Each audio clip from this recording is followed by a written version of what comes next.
Hey guys, today I'm going to continue reading the book Fahrenheit 451, and I'm going to continue reading from yesterday, which is the rain was thinning away and the girl was talking in the center of the sidewalk with her head up and the few drops falling on her face. She smiled when she saw Montag. "Hello." She said hello and then said, "What are you up to now?" "I'm still crazy. The rain feels good. I love to walk in it." "I don't think I'd like that," he said. "You might if you tried." "I never have." She licked her lips. "Rain even tastes good. What do you do? Go around trying everything once?" He asked. "Sometimes twice." She looked at something in her hand.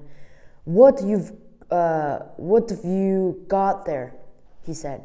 "I guess it's the last of the dandelions this year. I didn't think I'd find one on the lawn this late. Have you ever heard of rubbing it under your chin? Look." She touched her chin with the flower, laughing. "Why? If it rubs off, it means I'm in love, has it?" He could hardly do anything else but look. "Well," she said, you're yellow under there. Fine, let's try you now." "It won't work for me." "Here." He could move. She had put the dandelion under his chin. He drew back and she laughed. "Hold still." She peered under his chin and frowned. "Well," he said. What a shame," she said. "You're not in love with anyone." "Yes, I am. It doesn't show." "I am very much in love." She tried to conjure up a face to fit the words, but there was no face. "I am." "Oh, please don't look that way. It's that dandelion. It's that dandelion," he said. "You've used it all up on yourself. That's why it won't work for me on me." "Of course, that must be it." "Oh, now I've upset you. I can see I have. I'm sorry, really I am." She touched his elbow. Bro, some sentences are so weird, like to read. Like for example, "I can see I have," or "now I've upset you." Like these, I think is very hard, like very weird to read. I will try my best. "Now, no," he said quickly. "I'm all right. I've got to be going. So say you forgive me. I don't want you angry with me." "I'm not angry. Upset, yes. I've got to go to see my psychiatrist now. They make me go. I made up things to say. I don't know what he thinks of me. He says I'm a regular onion. I keep him busy peeling away from the layers. I'm inclined to believe you need the psychiatrist," said Montag. "You don't mean that." He took a breath and let it out and at least said, "No, I don't mean that. The psychiatrist wants to know why I go out and hike around the forest and watch the birds and collect butterflies. I'll show you my collection someday." "Good. They want to know what I do with all my time. I tell them that sometimes I just sit and think, but I won't tell them what. I've got them running. And sometimes I tell them I like to put my head back like this and let the rain fall into my mouth. It tastes just like wine. Have you ever tried it?" "No, You have forgiven me, haven't you?" "Yes." He thought about it. "Yes, I have. God knows why. You're peculiar. You're aggravating. Yet you're easy to forgive. You say you're 17? Well, next month. How odd. How strange. And my wife 30, and yet you seem so much older than at times. I can't get over it. You're peculiar yourself, Mr. Montag.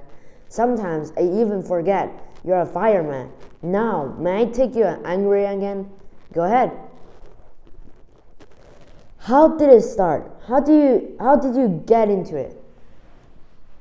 How did you pick your work, and how did you happen to think to take the job you have? You're not like the others. I've seen a few, I know. When I walk, you look at me. When I said something about the moon, you looked at the moon. And at last night, the others would never do that. The others would walk off and leave me talking, or threaten me. No one has time anymore for anyone else. You're one of the few who put up with me. That's why I think it's so strange you're a fireman. It just doesn't seem right for you somehow. He felt his body divide itself into hotness and a coldness, a softness and a hardness, a trembling and a not trembling, the two halves grinding one upon the other. You'd better run on to your appointment, he said, and she ran off and left him standing there in the rain. Only after a long time did he move. Then, very slowly as he walked, he tilted his head back in the rain for just a few moments and opened his mouth. The mechanical hand slept, but did not sleep. Lived, but did not live in its gently humming, gently vibrating, softly illuminated kennel back in a dark corner of the firehouse. The dim light of 1 in the morning, the moonlight from the open sky framed through the great window, touched here and there on the brass and the copper and the steel of the faintly trembling beast. Light flickered on bits of ruby glass and on sensitive capillary hairs in the nylon-brushed nostrils of creature that quivered gently, its 8 legs spidered under it on rubber-padded paws. Montag slid down the brass pole. He went out to look at the city, and the clouds had cleared away completely. And he lit a cigarette and came back to bend down and look at the hound. It was like a green bee come home from some field where the honey is full of poison, wildness, of insanity, of nightmare. Its body crammed with that over-rich nectar, and now it was sleeping the evil out of itself. "Hello," whispered Montag, fascinated as always with the dead beast, the living beast. At night, when things got dull, which was every night, the men slid down the brass bowl and set the ticking combinations of the olfactory system of the hound and let loose rats in the firehouse areaway, and sometimes chickens and sometimes cats that would have to be drowned anyway. There would be betting to see which the hound would seize first. The animals were turned loose. 3 seconds later, the game was done. The rat, cat, or chicken caught half across the areaway, gripped in gentling paws, while a 4-inch hollow steel needle plugged down from the proboscis of the hound to inject massive draughts of morphine and procaine. The pollen was then tossed in the incinerator. A new game began. Montag stayed upstairs most nights when this went on. There had been a time 2 years ago when he had bet with the best of them and lost a week's salary and faced Mildred's insane anger, which showed itself in veins and blotches. But now at night he lay in his bunk, face turned to the wall, listening to whoops of laughter below and the piano string scurry of rat feet, the violin squeaking of mice, and the great shadow in motioned silence of the hound leaping out like a moth in the raw light, finding, holding its victim, inserting the needle and going back to its kennel to die as if a switch had been turned. Montag touched the muzzle. The hound growled. Montag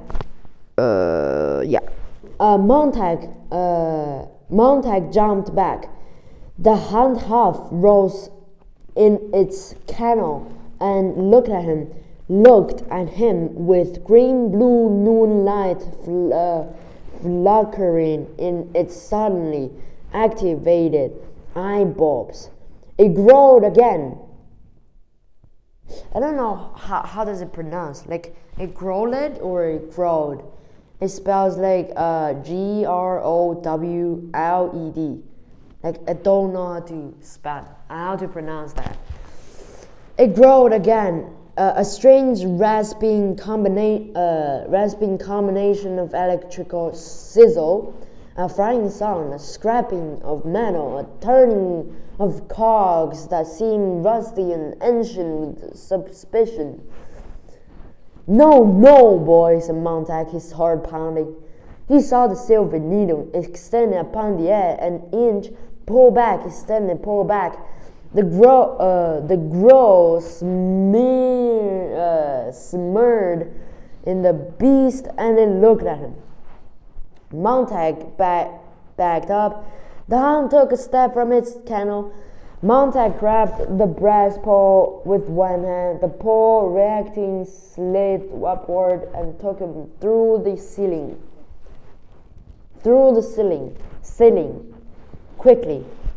Quietly. He stepped out. He stepped off in the half-lit deck of the upper level. He was trembling, and his face was green-white. Below, the hound had sunk back down upon its 8 incredible insect legs and was humming to itself again, its multi-faceted eyes at peace. Montag stood, letting the fears pass. By the drop hole behind them, 4 men at the card table under a green-lit light in the corner glanced briefly but said nothing.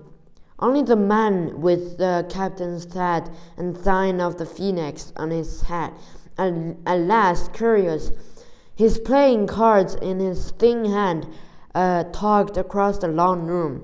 Montag? It doesn't like me, said Montag. What? The hound? The captain studied his card. God damn. Come off it. It doesn't like or dislike. It just functions. It's like lesson in ballistics. It has a trajectory we decided for it. It follows through. It targets itself, home itself, and cuts off. It's only copper wire, storage batteries, and electricity. Montag swallowed. Its calculators can be set to any combination, so many amino acids, so much sulfur, so much butter fat and alkaline, right? We all know that. All of those chemical balances of the percentages on all of us here in the house are recorded in the master file downstairs. It will be easy for someone to set a partial combination on the hound's memory. A touch of animal acids, perhaps. That will account for what the animal did just now, reacted toward me. Hell, said the captain, irritated, but not completely angry. Just enough memory, set up in it by someone so it growled when I touched it. Who would do a thing like that? Asked the captain. You haven't any enemies here, guy. None that I know of. We'll have the hound checked by our technicians tomorrow. This isn't the first time it threatened me, said Montag. Last month it happened twice. We'll fix it up, don't worry. But Montag did not move and only stood thinking of the ventilator grill in the hall at home and what lay hidden behind the grill. If someone here in the firehouse knew about the ventilator, then mightn't they tell the hound? The captain came over to the draw pole and gave Montag a questioning glance. It was just figuring, said Montag. What does the hound think about down there nights? Is it coming alive on us, really? It makes me cold. It doesn't think anything we don't want to think. That said Montag quietly, because all we put into it is hunting and finding and killing. What a shame if that's all it can ever know. Biddy snorted gently. How? It's a fine bit of craftsmanship. A good rifle that can fetch its own target and guarantees the bullseyes every time. That's why, said Montag, I won't want to be its next victim. Why? You got a guilty conscience about something? Montag glanced up swiftly. Biddy stood there, looking at him steadily with his eyes. I think Biddy is the captain, right? I think, yeah. While his mouth opened and began to laugh, very softly. Alright, today, this is it, because like every day I read like 10 pages, so I will read until there's a part which is like a blank part which connects, like here. So every time I'll read until here and next time I'll continue because it's very clear to find. Okay, today it's over and I will see you in the next video. Bye.